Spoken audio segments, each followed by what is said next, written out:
Welcome to Faith in Vegas, presented by KEEN TV 17, a program to inspire and inform our viewers about the unique community in which we live.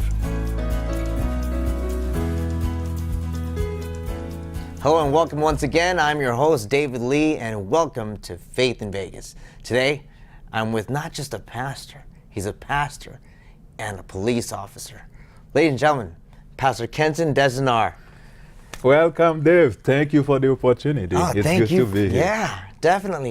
You know, Thank you. Your occupation as a police officer and a preacher. Yes, sir. There's a lot of questions, but before I go into that, Yes, sir. Tell me a little bit about your childhood in Haiti.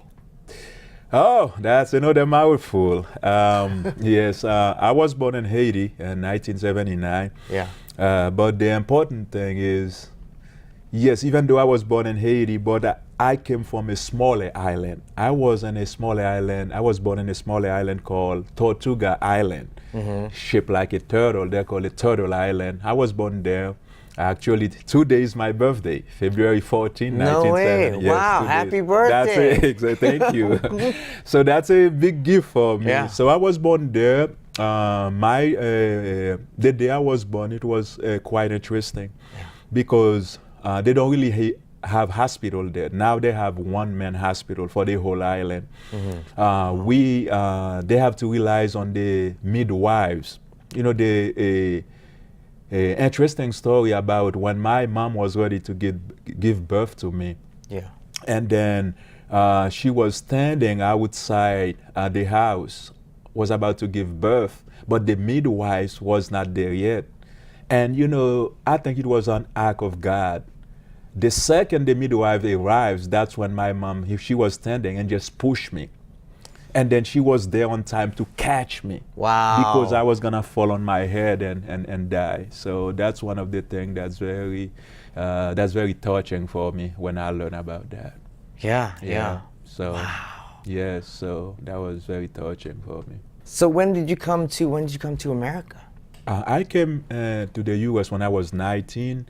My father was already here, and he applied for what we call a green card. Yeah. So it's a little lengthy process, but if you want to come legally, you apply for that green card. They look at your history and if you have enough money to take care of your children. So that's why I came. I came when I was 19, and I came in Fort Lauderdale. I was already 19. I was not old enough to go to high school. I was too old to go to high school, so I ended up going to school for a GED. I took it the first time, I failed it. Second time, failed it. It was not until the seventh time. The seventh? Yes, Wow. I was determined to You go to don't quit. college. No, I was determined to go to college, and finally I passed it, and so I ended up going to college.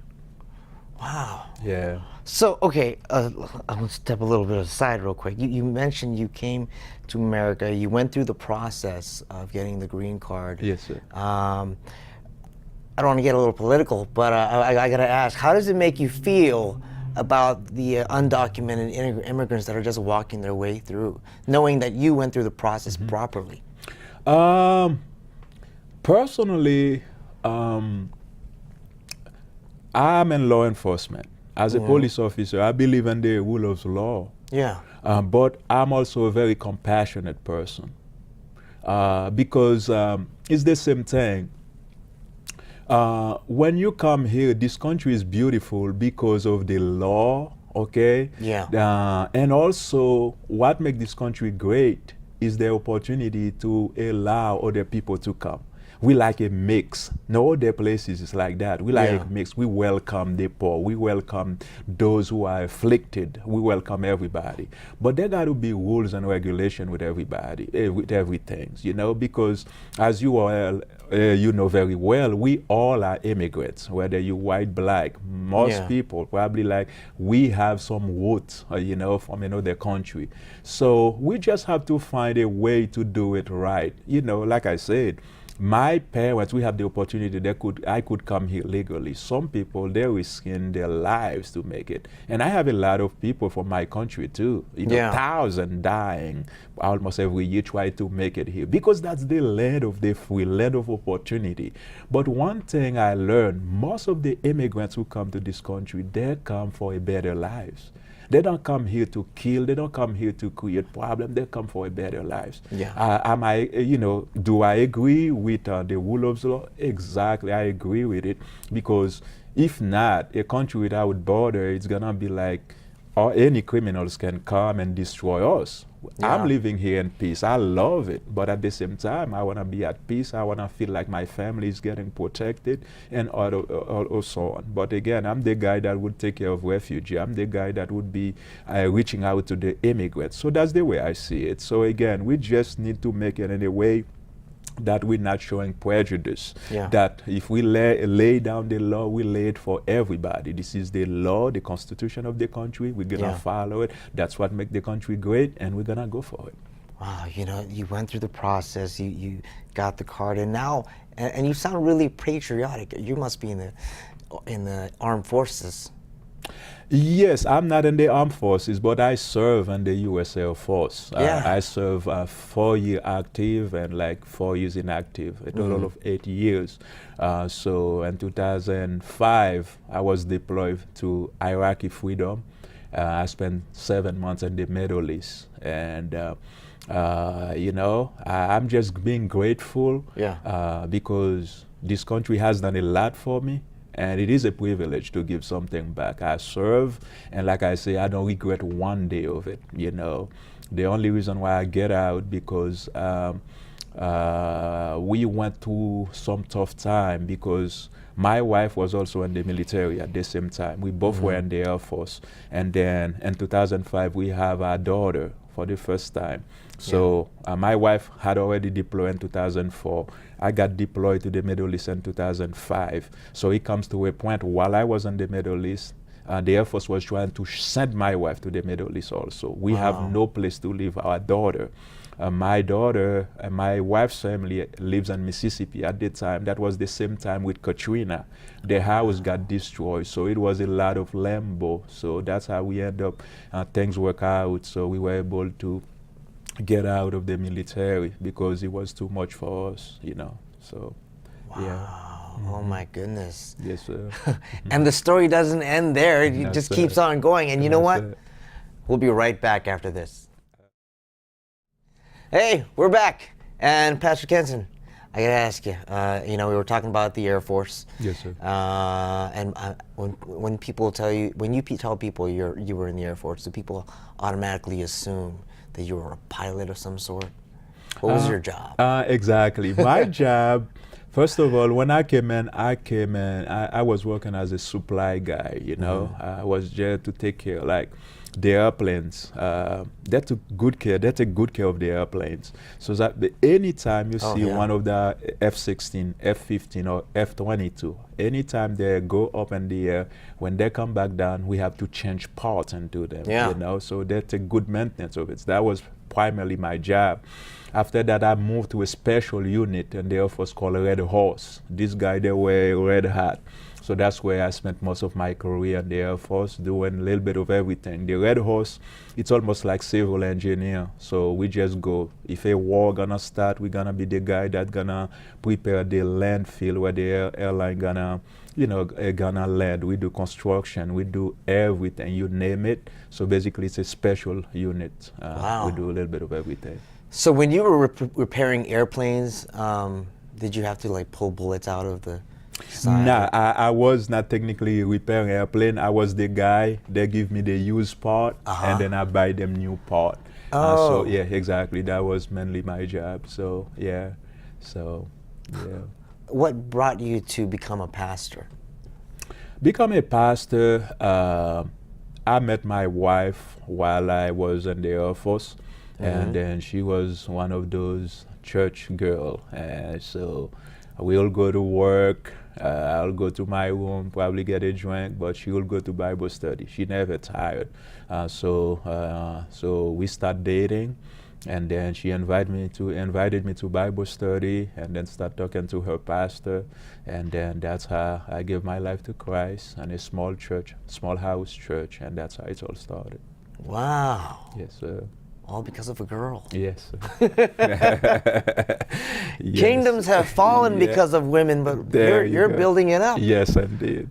Yes, because somebody was there enough to Yeah. invite me to a Bible study. Yeah. Wow, Yes, wow. sir. And so how did you become a police officer? My pastor was a Las Vegas Metro. He still is a Las Vegas Metro police officer, and then he was my mentor. So if it was up to me, I probably would never be a police officer because I'm not that brave guy. Yeah. I'm like that. So, but again, he inspired me, showing me that I can do it, because you have to understand, coming from another country, that the language is not yours. You can see I speak with an accent. So you come and you add a lot of disadvantage. But if you have the mind, if you make your mind, that's the one of the greatest thing about United States. Yeah. If you work hard, you go for it, you discipline yourself, and you'll get there. And that's what happened. And so I went and I passed the test, and went to the academy, Yeah. and then I became a police officer. It's been 10 years. 10 years. Yes, sir. So you're a police officer and a pastor. You've got the law, Yes, sir. and then you've got compassion. Yes, sir. That must be an amazing combination for you. Yes, indeed. How do they help each other? Actually, it depends how you look at it. Like I said, for me, I'm helping people in both capacity. As a pastor, I'm there for the sick. I'm there for everybody. When you have marriage problem, when people cannot eat, they call me. When people have all type of issue, they call me. I'll be there for them. It's the same thing on the street. When I put my uniform on, and I go to work, and that's what I do. We have women being victim of domestic battery, or it can be men also. So we have children being abused. So I'm serving in a capacity by going out there and catch these bad guys and throw them in jail to face justice. So it's not any different. So again, you can glorify God wherever you are. So God allowed me to become a police officer. He allowed me to be there to be an example.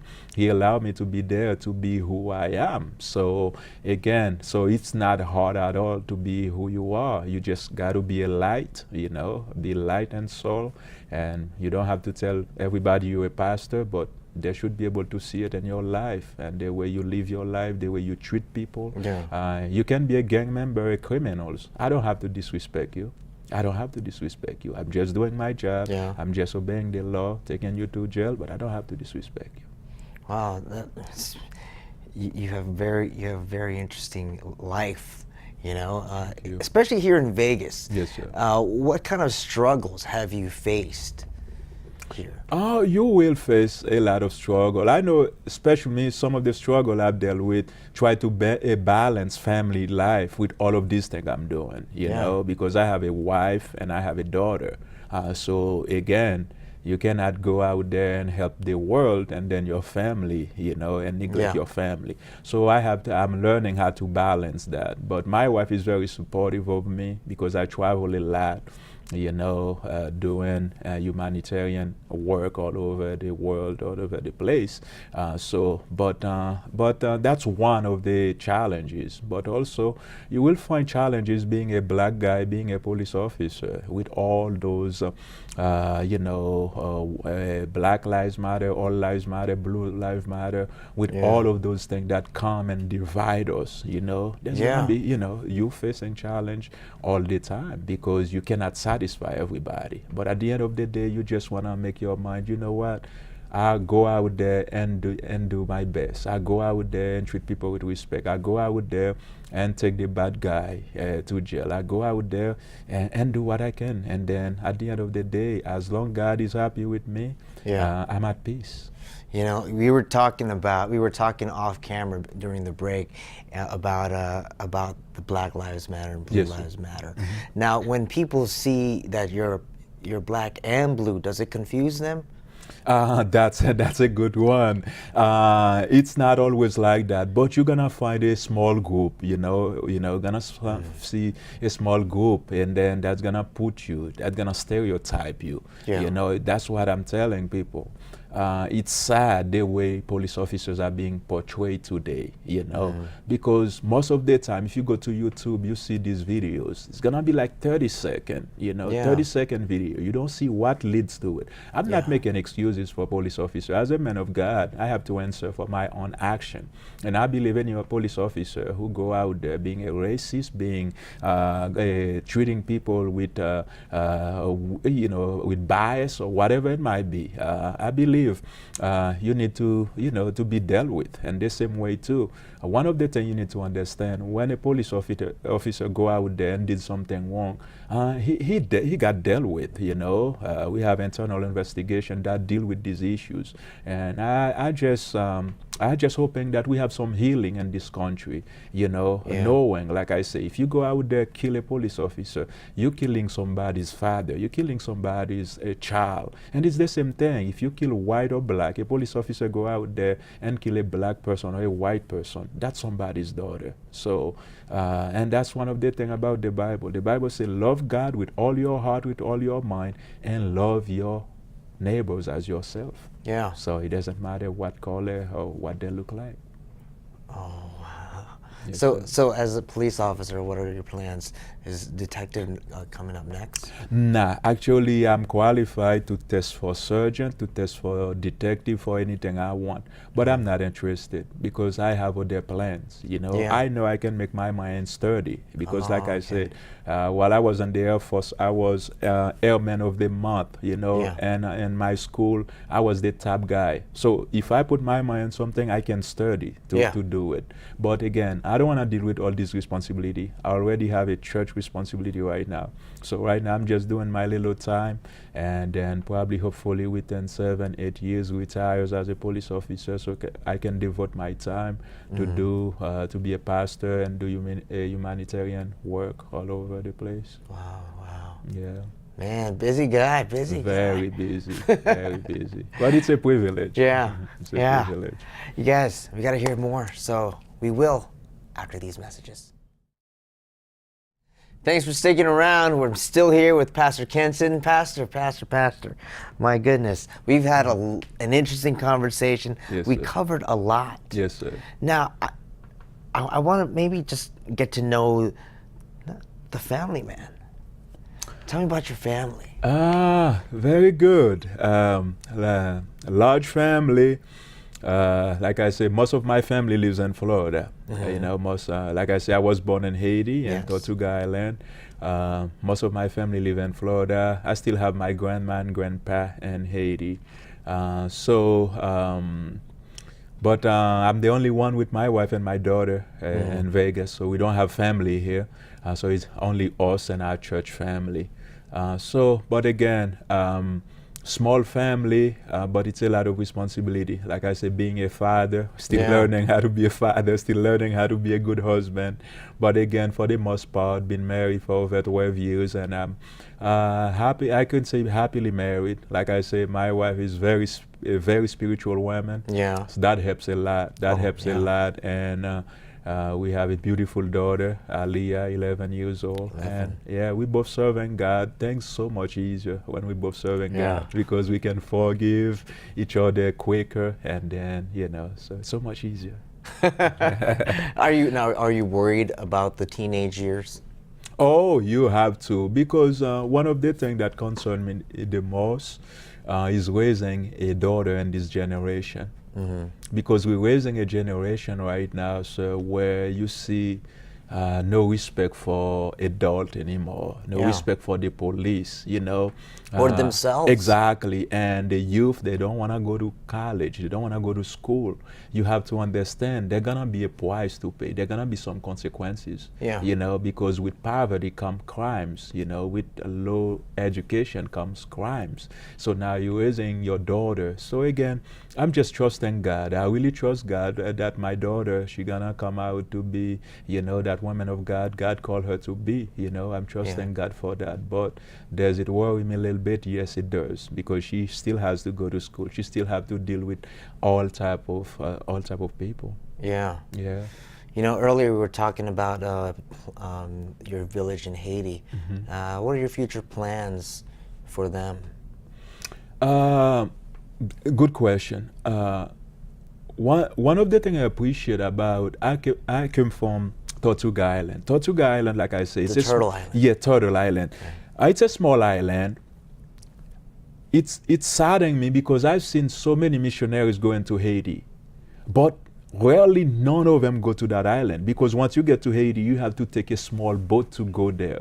Because of that, the government doesn't do anything for them. They don't have running water. They don't have electricity. They don't have roads. Actually, this morning, right now, a few minutes ago, my friend, he has probably one out of 7 cars for the whole island. That car just flipped. Was because the bad roads, the car just has a major accident. They sent me picture. The car right now, I saw it upside down. I don't know if my friend is okay right now. Wow. And then also, that's some of this reality over there. So these people don't have anything. But one thing that's make me grateful is the fact that the only reason why I know how to read is because there were a few Canadian priests or whatever you call them. So they went in Haiti probably in the 1960s or 70s. They placed some schools. So I was able to go to school because some strangers decided to place a school there. So right now, today is 2017, I'm looking at the situation. Still no running water, still no electricity, no good, no good school for everybody. Children have to walk miles and miles away to get a good school. Wow, so that's what that touched my heart. And like I said, I started working there. I've been working there for the past few years, and by the grace of God, I've done a lot on my power. Wow. So if people wanted more information on how they could help, they can always go to KensonDesinor.com, KensonDesinor.com, and they can always also go to GoFundMe. I have a GoFundMe page set up called GoFundMe / Pastor Kenson Foundation, Pastor Kenson Foundation, or they can always email me to blessedservant at cax.net. So these are some of the ways they can contact me. Yes, sir. Good things up ahead. Yes, sir. Oh, man, especially with a schedule like yours. Yes, sir. Oh, my goodness. Yes, sir. So it's a lot. So I'm grateful. Yeah. Yeah, it's a privilege to serve. Wow. Well, thank you, Pastor Kenson. Thank you for being on the show. Thank you very much, sir. Oh, it was thank you pleasure. for your time. It's a pleasure. Thank All you. right, guys. Thank you for joining us here on Faith in Vegas. I'll see you next time. Thank Aloha. you. Thanks for watching Faith in Vegas, a presentation of KEEN TV 17. We hope you've enjoyed today's program, and we'd love to hear your comments and suggestions for the show. You can contact KEEN TV 17 at the address on the screen.